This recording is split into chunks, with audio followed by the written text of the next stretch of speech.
ఈ కీర్తన గ్రంథం 15వ అధ్యాయము మొదటి వచనాల్లో మనం చూసుకున్నట్లయితే, మనం కొద్దిగా ధ్యానించినట్లయితే, యెహోవా గుడారంలో అతిథిగా అంటే దేవుని యొక్క నివాస స్థలంలో మనము అతిథిగా ఉండాలి. తమ్ముడు ఇందాడ మాట్లాడుతూ ఏదైనా తోటలో అతిథిగా ఉన్నటువంటి ఆ జీవితాల్లో దేవుడే వచ్చాడు. మీరు ఒకసారి మనం ఆదికాండంలోకి వెళ్ళి మనం ఆలోచిస్తే, ఆ ఏదైనా తోటలో ఎవరు సాయంకాలం పూట వచ్చేవారు? అలాంటి సహవాసం కలిగినటువంటి వారి జీవితాల్లో అది కోల్పోతూ వచ్చాడు.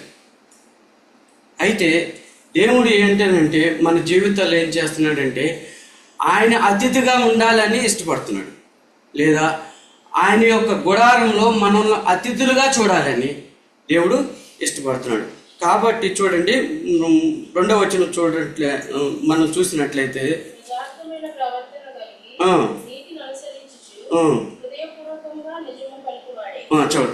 చూడండి ఈ యొక్క దేవుని యొక్క గుడారంలో అతిథిగా ఉండాలి అని అంటే 3 క్వాలిటీస్ ఉన్నాయి ఇక్కడ. చూడండి, ఒకటి అంటే యథార్థ హృదయం కలిగిన వారు దేవుని యొక్క గుడారంలో నివసించదగినటువంటి వారిగా వాక్యం చెప్తుంది. రెండోది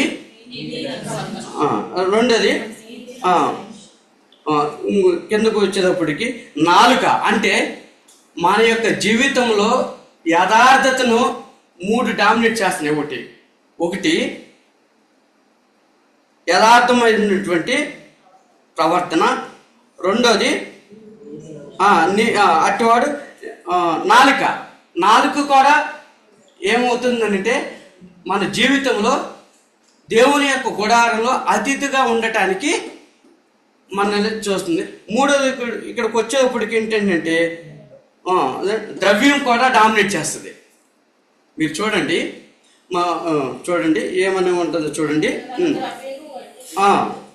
మన యొక్క యథార్థ ప్రవర్తన లేకపోతే ఏమవుతుందంటే, మనం యథార్థ ప్రవర్తన అంటే దేవుని యొక్క గుడారంలో మనం అతిథిగా ఉండాలి అని అంటే ఏం చేస్తుందంటే, మొదటిది హృదయం డామినేట్ చేస్తుంది, రెండోది నాలుక కూడా డామినేట్ చేస్తుంది, మూడోది ఏమవుతుందనంటే ద్రవ్యం కూడా. అంటే యాత్రా జీవితంలో ఉన్నటువంటి మనము దేవుని యొక్క గుడారంలో అతిథిగా ఉండాలి అని అంటే మొదటిది ఏంటంటే హృదయం మనల్ని డామినేట్ చేస్తుంది, రెండోది నాలుక కూడా డామినేట్ చేస్తుంది, మూడోది ఏంటంటే ద్రవ్యం కూడా అన్నట్టుగా ఈ లేఖనాలు మనం చూసుకున్నట్లయితే చూస్తుంది. చూడండి, యాత్రా జీవితంలో యథార్థమైనటువంటి ప్రవర్తన కలిగి అంటే యథార్థమైనటువంటి ప్రవర్తన కలిగి లేకపోతే ఏమవుతుంది అని అంటే చాలా కష్టమవుతుంది. దానికి బదులుగా ఏం చేస్తారంటే పౌలు గారు ఎంతగా స్పష్టంగా రాస్తూ చెప్తారంటే, చూడండి ఎఫెసీయులకు రాసినటువంటి పత్రిక మన హృదయం గురించి 4వ అధ్యాయం అనుకుంటా. చూడండి ఎఫెసీయులకు రాసినటువంటి పత్రిక 4వ అధ్యాయము 8వ వచనం నుండి 20వ వచనం 17వ వచనం చూడండి అమ్మా.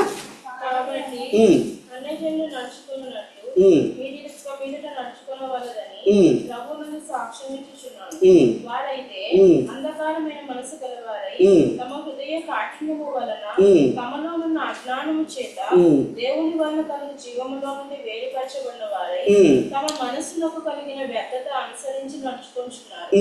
వారు సిగ్గులేని వారయ్యండి నానా విధమైన అపవిత్రతను అత్యాశతో జరిగించుటకు తమను తామే కాముకత్వములకు అప్పగించుకొని.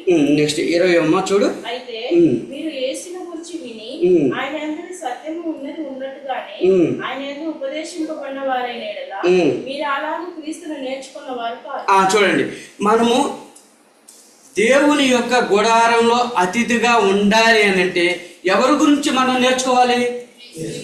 అది క్రీస్తు గురించి మనం నేర్చుకోకపోతే మన ప్రవర్తన విషయంలో ఏమవుతుందంటే మన హృదయమే మనల్ని మోసం చేస్తుందండి. నేను కొద్దిగా ఎదరికెళ్ళి నేను త్వరగా చెప్తాను. ఎందుకంటే ఈ క్రీస్తుని నేర్చుకునే క్రమంలో మన యొక్క హృదయం మనల్ని ఎలా మోసం చేస్తుందో ఎప్పుడన్నా గమనించారు మీరు? నేను నిజ జీవితానికి చాలా దగ్గరగా మాట్లాడుతున్నానని నేను అనుకుంటున్నాను. ప్రాక్టికల్ లైఫ్కి చూడండి, క్రీస్తుని నేర్చుకునేటట్టు మనం ఉంటే, క్రీస్తుని నేర్చుకున్న వారిగా మనం ఉంటే మన ప్రవర్తన అలాగే ఉంటుంది. చూడండి, అలా ప్రవర్తించుకోకుండా చూడండి, మీ అందరికి తెలుసు అనుకుంటా, తీతుకు రాసినటువంటి పత్రిక 1వ అధ్యాయం 15వ వచనం అనుకుంటా. చూడండి, త్వరగా చూడండి. పవిత్రులకు అన్యులు పవిత్రములే గాని అపవిత్రులకును అవిశ్వాసులకును ఏదియూ పవిత్రమైనది కాదు. వారు దేవుని వారి మనసును వారి మనస్సాక్షి అపవిత్రపరచబడి ఉన్నది. దేవుని ఎరుగుదమని వారు చెప్పుకుందురు గాని దేవునిని ఎరుగుదుము అని వారు చెప్పుకుందురే కానీ అసహ్యులను అవిధేయులను ప్రతి సత్కార్యం ఏంటంటే, సత్కార్యం అంటే దేవుని ఎడల అనగా క్రీస్తు ఎడల మనము చేసే కార్యమే సత్కార్యం. అదే చేయకపోతే మనము క్రీస్తుని తెలుసుకున్నట్టు ఎట్లా రుజువు చెప్పండి? ఉదయకాలంలో లేచి అంకులు ఆయన 6:45 కల్లా వాక్యం వస్తుంది. మీరు టైం చూసారు ఎప్పుడన్నా? 5:45కి 5:30 నుంచి 5:45 లోపు వాక్యం వస్తుంది. ఎందుకు వస్తుంది? వాళ్ళు క్రీస్తుని తెలుసుకున్నారు కాబట్టి ఆ క్రీస్తు యొక్క ప్రయాసం ఏమిటో మనకు వాళ్ళకి అర్థమైంది కాబట్టి ఆ ప్రయాసలో కొంతవరకు వాళ్ళు నెరవేర్చడానికి వాళ్ళు ఏం చేస్తున్నారు? అది మన సాక్ష్యం. ఎందుకు అని అంటే, మనము క్రీస్తుని తెలుసుకున్న వారము అయినట్లయితే అలా ప్రవర్తిస్తాం. అంటే హృదయపూర్వకంగా మనం లేచి హృదయపూర్వకంగా మన వాక్యం చదివితే క్రీస్తుని తెలుసుకున్న వారమే. అమ్మ లేపో, నాన్న లేపో, లేకపోతే ఇంట్లో వాళ్ళు లేపో, ఆలి చేసి ఇల్లు చేసేసి ఆలి చేయమన్నట్టు కానీ కొద్దిసేపు మనం కూడా వాక్యంలో ప్రార్థనలో సహకరిస్తే అయిపోతుంది అని నేను అనుకునేవాళ్ళు చాలామంది ఇంటిలో ఉన్నారు. నేను పేర్లు చెప్పను, అలా వద్దు. హృదయపూర్వకంగా మనం క్రీస్తును తెలుసుకున్న వారు అయితే చూడండి, కిందకి రండి, కింద చదవమ్మా. ఇది అయిపోయిందమ్మా. 20 ఇట్లా వచ్చేసామ్మా. 21 అమ్మా. ఎఫెసీయులకు రాసినటువంటి పత్రిక 4వ అధ్యాయము 20 వచ్చిన చదవండి అమ్మా.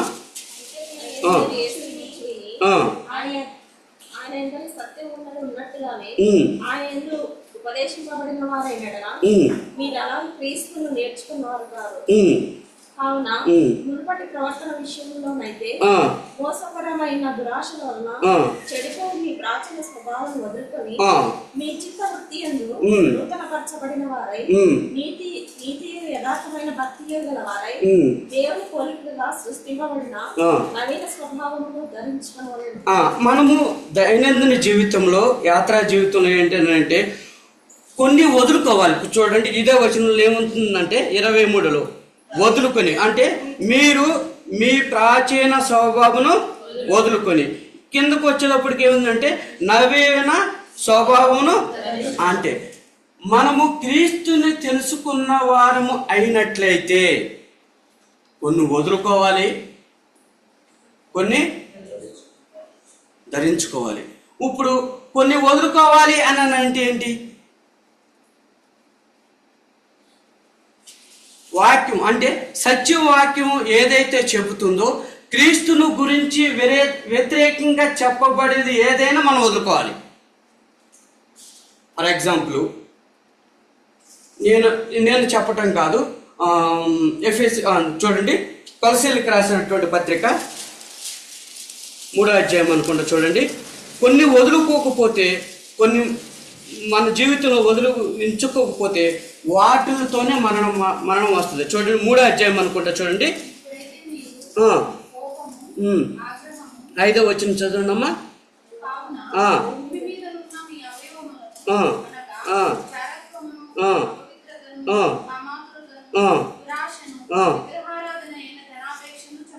ఎందుకు ఇప్పుడు కొన్ని చంపేసుకోవాలి మన జీవితంలో, కొన్ని వదిలించుకోవాలి, కొన్ని ధరించుకోవాలి. అలా మనము యాత్రా జీవితంలో అలా నేర్చుకోకుంటేనే క్రీస్తుని గురించి మనం నేర్చుకున్న వారిగా, నవీన స్వభావం కలిగిన వారిగా ప్రవర్తిస్తాం. లేకపోతే మనము క్రీస్తుని గురించి నేర్చుకున్నట్టుగానే ఉంటామే, కానీ ప్రవర్తన విషయంలో వచ్చేటప్పటికి ఏమవుతుందంటే మనం ప్రవర్తించిన వారిగా ఉంటాము. అప్పుడు ఏమో అవుతుందనంటే దేవుని యొక్క గుడారంలో మనము అతిథిగా ఉండటానికి అర్హులమే. చూడండి, ఆయన యోబు గారు విషయంలో ఎన్ని వదిలించుకోవాలన్నా అన్ని వదిలించేసుకున్నాడు. దేవుడే వదిలిచ్చాడు కొన్ని సందర్భాల్లో. అపవాది ప్రమేయం చేసుకుని దేవుని యొక్క పర్మిషన్ చూసుకుని ఏదో ఒక విధంగా అన్ని వదులుకోవాలి. కానీ చూడండి, ఆయన ఏమన్నా అంటున్నాడు చూడండి. 29వ యోబు గ్రంథము, త్వరగా నేను చూపిస్తాను. యోబు గ్రంథం 29వ అధ్యాయం అనుకుంటా చూడండి. ఏమని అన్నానంటే 29వ అధ్యాయము 29వ అధ్యాయము ఎన్నో వచనం అన్నానంటే చూడండి 15వ వచనం చూడండి. చూడండి 14వ వచనం చూడండి.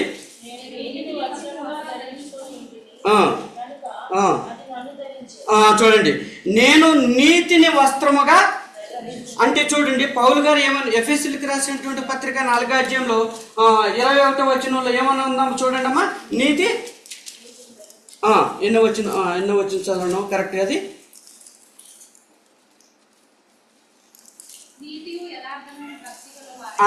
నీతియును యథార్థమైన భక్తి గల వారై. నీతి అంటే ఇప్పుడు యోబు గారు ఎలాంటి నీతిని ధరించుకున్నాడు? అసలు నీతినే వస్త్రముగా ధరించు, అంటే నీతి ఈజ్ ఈక్వల్ టు ఆయన ఈజ్ ఈక్వల్ టు అది. అలాంటి ప్రవర్తన అంటూ ఏమని అంటాడంటే యోబు అదే అధ్యాయంలో ఏమని అని అంటాడు చూడండి. నేను నీతిగా ప్రవర్తిస్తున్నాను, నీతిగా జీవిస్తున్నాను. దానికి గుర్తు ఏమిటి? నా ప్రవర్తన నీతి ప్రవర్తనకు గుర్తు ఏమిటి అని అంటే ఎన్నో వచ్చిన చూడనా 14వ వచ్చిన 15 చదవడమా. గుడ్డి వారికి నేను కన్నులు అయితేనే, అది నీతి కార్యం. నీతి ఫలం ఏంటి?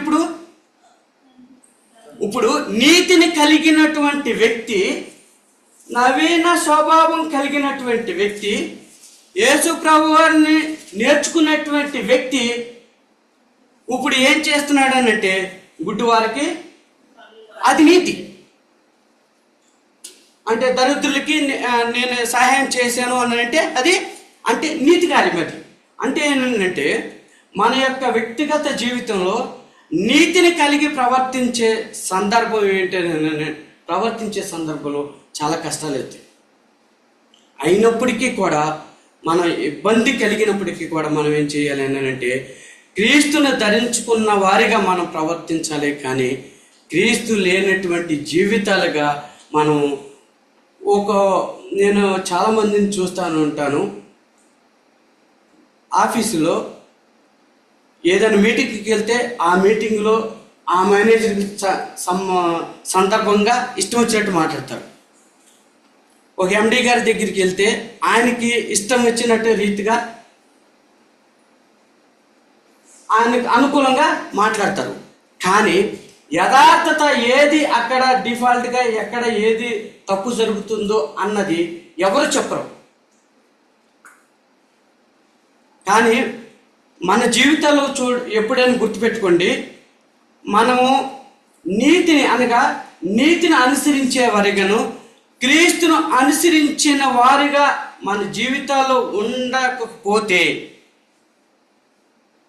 మనల్ని క్రీస్తును నేర్చుకున్న వారిగా వారి జీవితాల్లో కనబడదు. చూడండి,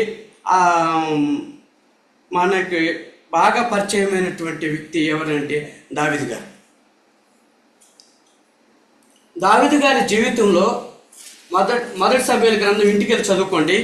27వ అధ్యాయంలో నుంచి 26వ అధ్యాయంలో మనం చూసుకున్నట్లయితే ఆయన చంపటానికి అవకాశం వచ్చినప్పటికీ కూడా సౌలు గారిని ఎందుకు చంపలేదు? నీతిని, అంటే అభిషేకించబడినటువంటి వ్యక్తిని నేను ముట్టకూడదు. ఆ నీతిగా ప్రవర్తించాడు కదా, నీతిగా ఉన్నప్పుడు. కానీ ఒకే ఒక సందర్భం వచ్చినప్పుడు ఏమన్నాడో తెలుసా? సౌలు గారిని సౌలుగా రాజుగా ఉన్నటువంటి సౌలు గారిని ఏం చేస్తున్నాడంటే అబీమెలెకు రాజుతో ఆకీష్ రాజుతో కలిసి అభిషేకించినటువంటి ఇశ్రాయేలు ప్రజలకి రాజుగా ఉన్నటువంటి వ్యక్తిని దావీదు గారు చంపటానికి శత్రువులతో కలిసి సౌలు మీదకి వెళ్ళటానికి ప్రయత్నిస్తాడు. చూడండి, 28వ అధ్యాయం అనుకుంటే చూడండి, ఈ మాట చూపించి ముగిచ్చేస్తాను. చూడండి, 21 సమూయేలు గ్రంథము 28వ అధ్యాయము 8వ వచనం చూడండి అమ్మా. మీ అందరికి తెలుసు అనుకుంటా, ఈ భావాన్ని చూపించి మీకు చేస్తాను. చూడండి ఏమని అంటాడనంటే,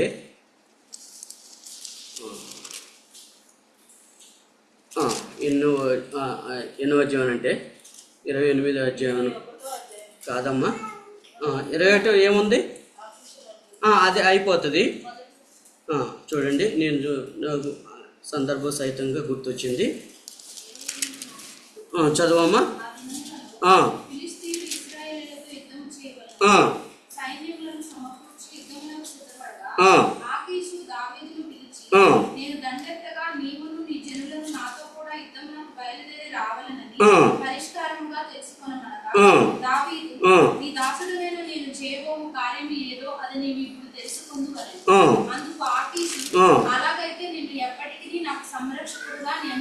అని అన్నాడు. అంటూ ఏమని అని అంటాడనంటే 29వ అధ్యాయం చూడండి అమ్మా. 29వ అధ్యాయంలో ఏమని 7వ వచనం నుంచి చదవండి అమ్మా.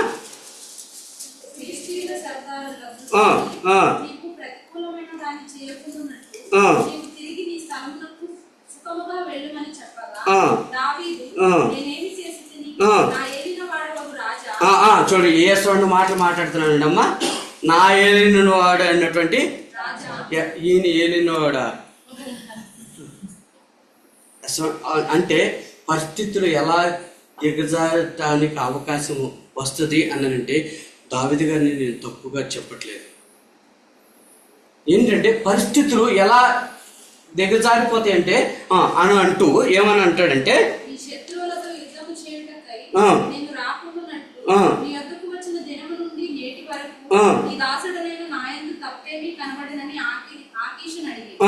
అందుకు ఆకీషు, దైవదూత వలె నీవు నా దృష్టికి కనబడుచున్నావని నేను ఎరుగుదును, కానీ ఫిలిష్తీయుల సర్దారులు ఇతడు మనతో కూడా యుద్ధములకు రాకూడదని చెప్పుచున్నారు. కాబట్టి ఉదయమున నీవును నీతో కూడా వచ్చిన నీ యజమానుని సేవకులను త్వరగా లేవు. ఇంటికి చదువుకోండమ్మా. 29వ అధ్యాయం ఇంటికి వెళ్తే ఫిలిష్తీయులతో యుద్ధం చేయటానికి వెళ్ళే క్రమంలో ఆ రాజుతో కలిసి దావీదు గారితో ఉన్నటువంటి మనుషులతో ఎంట పెట్టుకుని యుద్ధానికి వెళ్ళేటప్పుడు ఏమని అన్నాడంటే, నేను కూడా నీ శత్రువులైనటువంటి ఆ మాట అంటారు. చూడండి మీరు 29వ అధ్యాయము 28 నీ శత్రువులైనటువంటి ఎవరు శత్రువులు? ఎవరు? ఇశ్రాయేలీయులు. చదవమ్మా.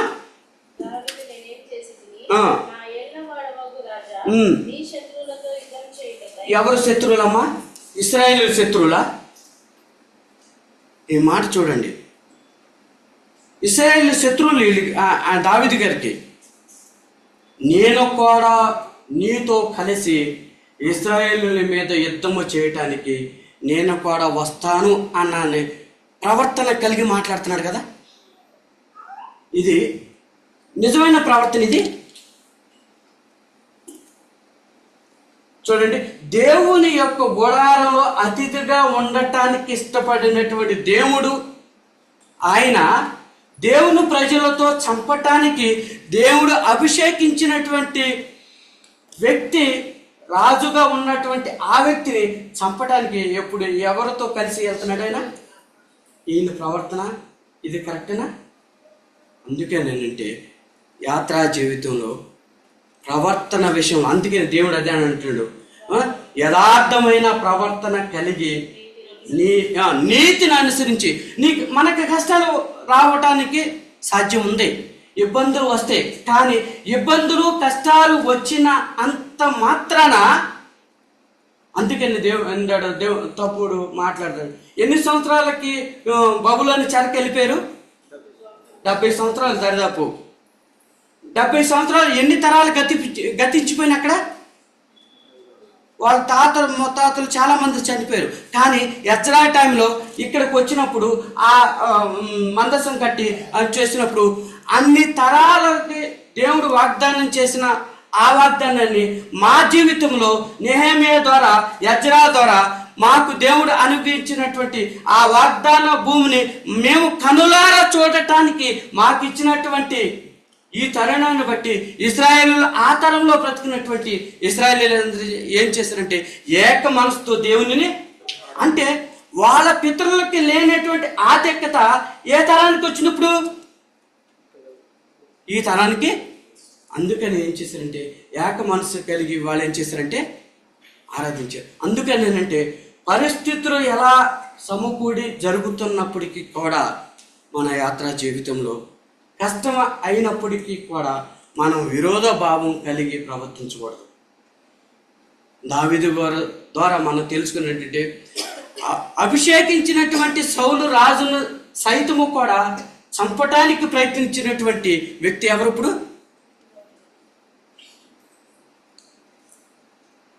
అలా ఉండకూడదు. అందుకని ఇప్పుడు దేవుడు కరుణించాడు కాబట్టి ఆయన ఏం చేశారంటే ఆయన యొక్క గుడారంలో, అయ్యా నువ్వు ప్రవర్తన విషయంలో నువ్వు సరి చేసుకోలేనటువంటి జీవితం జీవించినప్పటికీ కూడా ఆయన ఏం చేస్తాడంటే, కృప కలిగిన దేవుడు కాబట్టి ఏం చేస్తాడని అంటే ఆయన యొక్క గుడారంలో అతిథిగా ఉండటానికి దేవుడు ఇష్టం. మనం క్షమించమని సిద్ధ మనసు కలిగి దేవుణ్ణి అడిగినప్పుడల్లా ఏం చేస్తాడనంటే తప్పనిసరిగా ఏం చేస్తాడంటే కరుణించి ప్రవర్తన విషయంలో యథార్థవంతంగా ప్రవర్తించే వారే దేవుని యొక్క గుడారంలో అతిథిగా ఉంది. ఇప్పుడు మనం అందరము కూడా దేవుని గుడారం అంటే మొన్న సంఘానికి వచ్చాం. మీ ఆయన్ని ఏ మనసుతో ఉదయకాలంలో ఏమని ఆలోచించావో నీకు తెలుసు.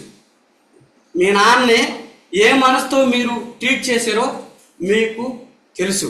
మీ భర్తని ఏ రీతిగా మీరు ట్రీట్ చేశారో మీకు తెలుసు. కానీ ఆ ట్రీట్మెంట్ అంతా దేవుడికి తెలుసా తెలియదా? కానీ మరి గుడారంలో అతిథిగా ఉండటానికి ఆరాధన చేసినప్పుడు మన మనస్సాక్షి ఏమని అంటది చెప్పు. ఒక్కసారి మీరు మనం పరిశీలించుకుంటే, అందుకని మీరు దోష ఆరోపణ కలిగినటువంటి మనసు లేని వారుగా ఉంటేనే, అందుకని మనం ఉదయకాల వాక్యం చెప్పినప్పుడు కూడా ఏం చేస్తారంటే వాళ్ళలో ప్రవేశించినప్పుడు ఆ మనసు లేకుండా మనల్ని నిందిస్తుంది.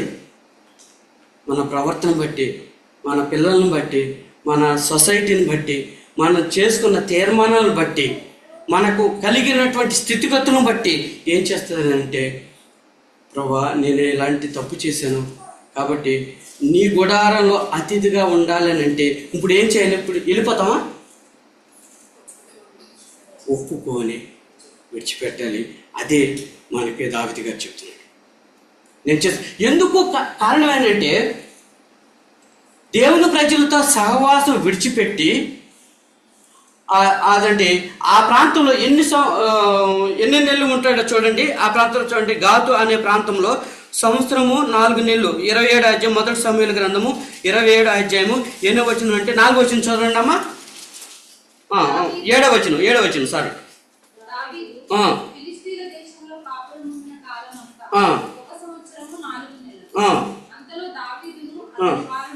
చూడండి, ఈ గాదులో ఈ రాజుతో దగ్గర సహవాసం విడిచిపెట్టి దేవుని ప్రజలతో సహవాసం విడిచిపెట్టి ఏం చేశాడంటే సంవత్సరము కారణం ఏమిటంటే దేవుని యొక్క సహవాసం లేదు. ఎంతగా విరక్తిగా పుట్టించేటట్టు దావీదు గారు ప్రవర్తించాడంటే చూడండి, 8వ వచనం అనంటే చూడండి, 27వ అధ్యాయము 8వ వచనం అన్నానంటే చూడండి, 12వ వచనం చదవండి అమ్మా. దావీదు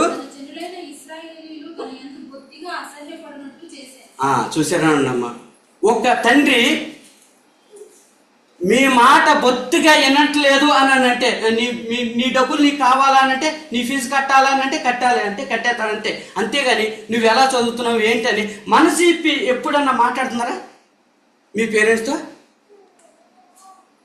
నిజం చెప్పండి, మీ భర్తతో మాట్లాడుతున్నారా? అది మన యాత్రా జీవితంలో గుర్తుపెట్టుకోండి. మనము బొత్తిగా అసహించుకునే రీతిలో ప్రవర్తిస్తున్నాము అంటే కారణం ఏంటి తెలుసా? చూడండి, ఇదే మాట నేను ముగిస్తాను. ఇదే మాట చూడండి, 15వ అధ్యాయంలో చూడండి, కీర్తన గ్రంథము 15వ అధ్యాయము 3వ వచనం అనుకుంటూ చూడండి.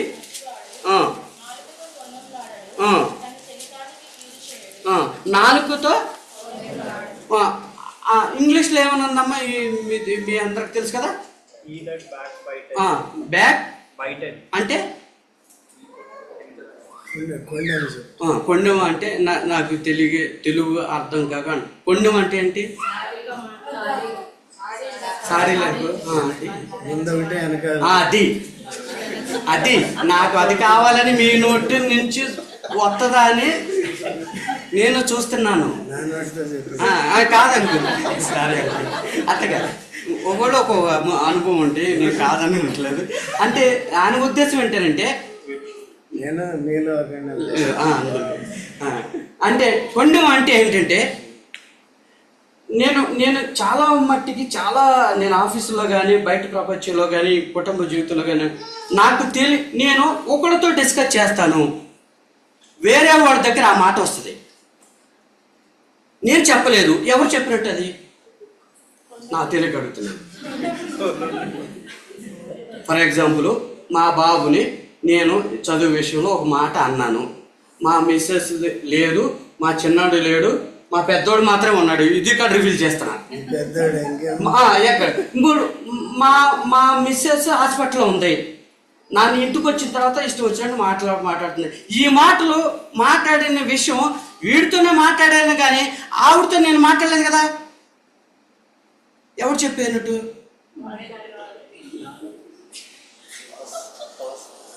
గుర్తుపెట్టుకోండి, పార్టీలో మనకి ఎవరు నేననేది ఏంటంటే ఈ మనసుతో వద్దు. నిన్ను నమ్మి నీ ప్రవర్తన యథార్థంగా ఉండాలని నీకు మేలేకరగానే నేను మాట్లాడినప్పుడు నీకు మంచి అనిపిస్తే దాన్ని తీసుకో, లేదంటే మీ మమ్మీ దగ్గర పోవద్దు.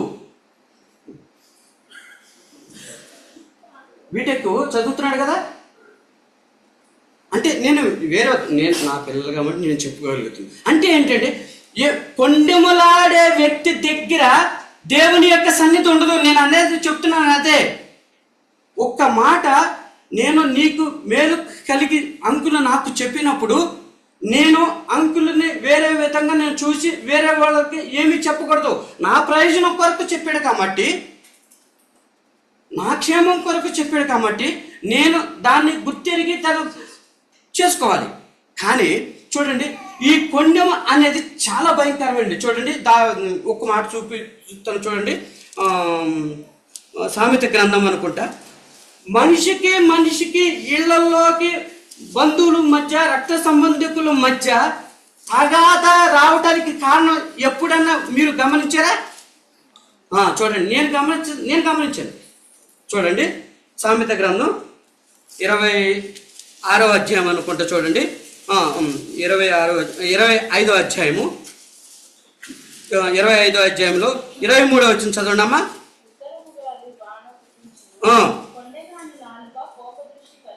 అంటే కోపము వచ్చేటట్టు ప్రవర్తించేవారు ఎవరో అంటే మన ఇంటిలో కోపం వచ్చేటట్టు ప్రవర్తించిన వారు ఎవరో అదేనే మన కోపం వస్తుంది. నా మాటలు ఏమనుకోకండి, నేను ఇలాగే అంటాను. 24 ఎంత ఉంది అనుకో, కరెక్ట్ 20 చాలు ఉండమ్మా. అదే అంకి చూడండి, అంటే కాదు తెలుసు. చూడండి చదవండి అమ్మా.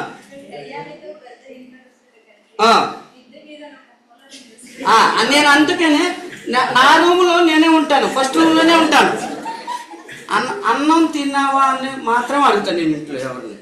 ఎలా చదువుకున్నారా మాత్రం, ఏదైనా ఫీజు కట్టాలి. ఎందుకన్నానంటే ఇలాంటి ప్రవర్తన కలిగినటువంటి వారు ఇంటిలో ఉంటే మన ఇంటిలో పాపం ఎందుకు రాగా వస్తుంది ఎప్పుడైనా గమనించారా? నేను ఎవరిని అనట్లేదండి, నా దయతో నన్ను క్షమించండి.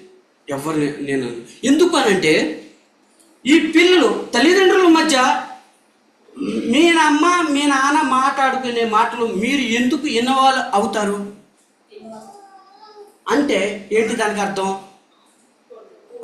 మా నాన్న ఇట్ట అన్నాడు, మమ్మీ నీకు తిరగకుండా అట్ట అన్నాడు, నీకు తిరిగి ఇట్ట అన్నాడు, నువ్వు వచ్చిన తర్వాత అడుగు అన్న ఉద్దేశంతో చెప్తే ఏంటి అంటే తగాదా పుట్టడానికి కారణం ఏంటి ఎవరు అని అంటే నెక్స్ట్ ఇంకొక వచనం చూసి టైం అయిపోయింది నాకు. చూడండి ఎన్ని వచనం అని అంటే 26వ అధ్యాయము సామెత గ్రంథం 26వ అధ్యాయము 20వ వచనం చదవండి అమ్మా.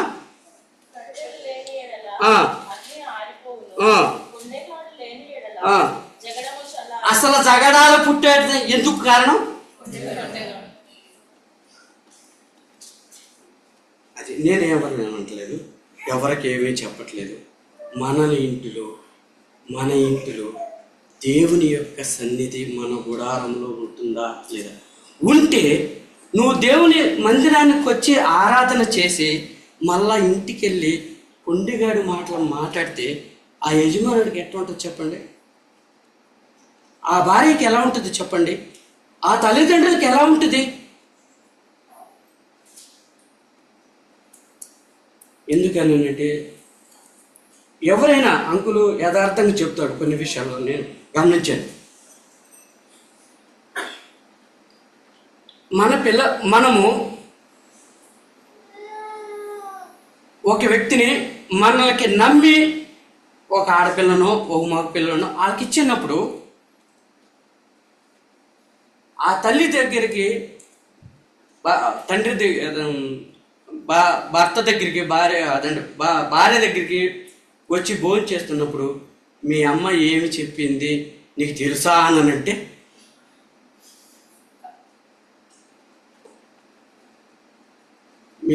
మీ తమ్ముడికి మంచి కూర పెట్టి మీ తమ్ముడికి ఎక్కువ అన్నం పెట్టి మంచి అన్నీ మీ తమ్ముడికి పెట్టి పంపించేసింది, నీకు ఇదే ఉంది అనంటే ఏంటి?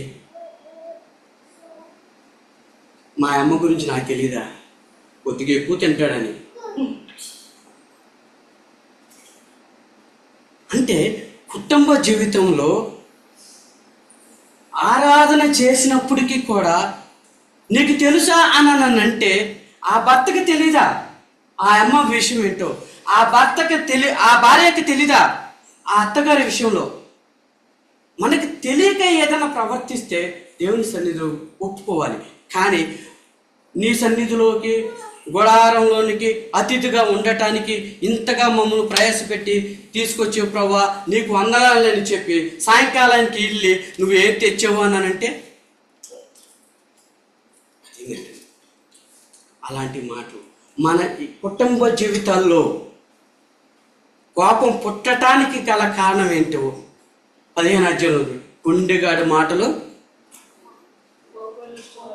కోపాన్ని పెంచుతాయి. తర్వాత ఏంటంటే జగడం కట్టి ఉంటేనే నిప్పు వస్తుంది. అంటే నువ్వు ఈ కట్టి వేరే కట్టి ఒక మాట అనేసాము అన్నాను అనుకో, ఆ మాటతో క్లోజ్ చేసుకోవాలి. అంతేకాని ఇంకొక కట్టి అయితే ఇంకొక కట్టి ఆడుతున్నారా రైట్ వేయద్దు, దయచేసి నేను కూడా వేయద్దు. కాదంటే యాత్రా జీవితంలో దేవుని యొక్క యథార్థ ప్రవర్తన విషయంలో మనం ఏంటి అంటే జాగ్రత్తగా ఉందాం. కడాల దేనాలు లాస్ట్ దినాలు అని చెప్పుకుంటేనే మనం ఏం చేస్తామంటే కుటుంబ జీవితంలో కష్టతరమైన మాటలు, ఇబ్బందికరమైన ప్రవర్తన, ఇబ్బందికరమైన జగడంపు చేసే మాటలు అన్నీ వారం వెంబడి వారం పిలుచుకుంటేనే మళ్ళా నీ గుడారంలో అతిథిగా ఉండేదగిన జీవితాన్ని నాకు ఇచ్చావు అనంటే అబద్ధమా నిజమా?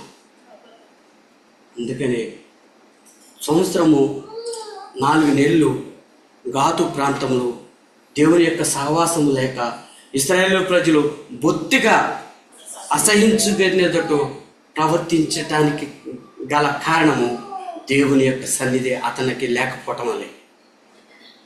దేవుని సన్నిధి ఉన్నవారు ఉంటే మన ప్రవర్తన విషయంలో జాగ్రత్తగా సరి చేసుకుని, జాగ్రత్తగా మాట్లాడుకుని, జాగ్రత్తగా సరిదిద్దుకుని, జాగ్రత్తగా బ్రతుకుతాం. ఒకే ఒక జీవితం, ఆ జీవితం ముగిస్తే తర్వాత ఏమీ రాదు. తర్వాత చూసుకుంటే కాడ ఏమి కనిపించదు. యథార్థంగా ఉందాం. దేవుని యొక్క గుడారం అతిథిగా ఉండాలి. కొన్నేళ్ళు చెప్పే మాటలు, యథార్థ ప్రవర్తన లేనటువంటి మాటలు ఉంటే దేవుని క్షమాపణ కోరుకుందాం. అట్టి మనసు మన కుటుంబాలు మన అందరికీ దయచేసి దేవుని యొక్క రాకడ కొరకు ఎదురు చూసినట్లు దేవుని యొక్క బలలో పాల్గొంటుంటుంది.